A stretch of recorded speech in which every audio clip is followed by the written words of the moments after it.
I'm Peter John Ross, a filmmaker from Columbus, Ohio. Over 10 years ago, this guy started harassing me online and he never stopped fixating on me. I decided to turn it into a documentary. I've been working on Social Media Monster for the past few years.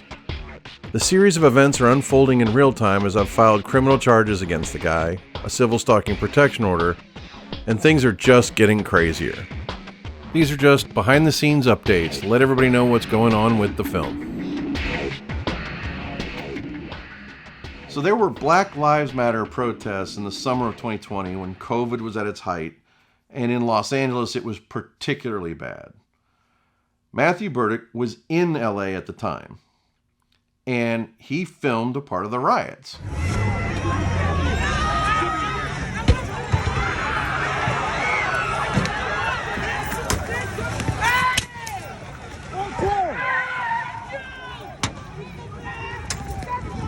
The problem with that clip is he missed the actual main action of what was happening there, which is from these other angles you can see that police car rammed into people.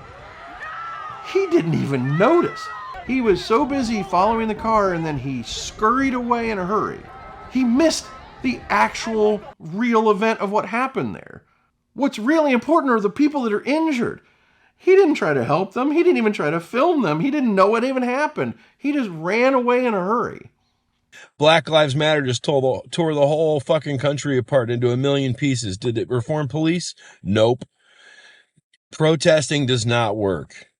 Now, what's really interesting is that he posted this video on YouTube a couple years later. And in it, he put this text on screen.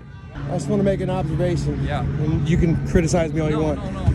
Sending cop cars down there with lights blaring and stuff is going to instigate more violence. It says he talked to these officers beforehand, trying to say he was warning them not to go down there and do this. Now, I really wish I could take credit for this. I didn't even spot this. A YouTube commenter spotted this. Right over there in the corner. If this took place before, then how did the back windshield already get broken out? And it has the same number as the police car earlier that he says is later.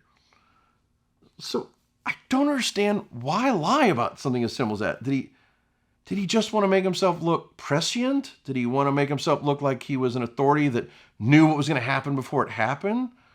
Matthew Berdyck seems to always want to tie himself to major national events. Even when he's legitimately there, he does things like this, where he lies about an element of it for no real reason.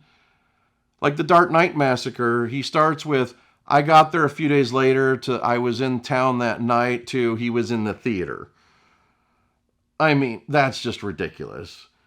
The only footage he's ever shown from the Dark Knight Massacre was from a day or two after.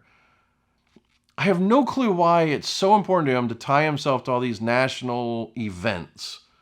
I ended up at the James Holmes Massacre, which I released a film, until I ended up sitting with a therapist after the James Holmes Massacre because I was traumatized. And she said, you have PTSD. And then suddenly all the puzzle pieces of my life fell into place. But he so desperately wants to be a part of the zeitgeist, to be important, without actually putting in any of the effort to actually be a part of anything or to actually help people that he claims that he's always helping. I don't know. It's just that need for attention is insatiable. And that's the thing that worries people of what is he willing to do? How far is he willing to go to get the attention that he's seeking?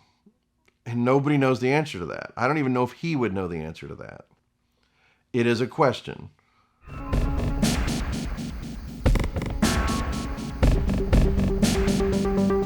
I bet you he either deletes or he makes it private, that video of the LA riots, after seeing this, because once he sees that, we kind of caught the lie, he's going to nuke it. He's going to get rid of it because he's going to pretend he never did.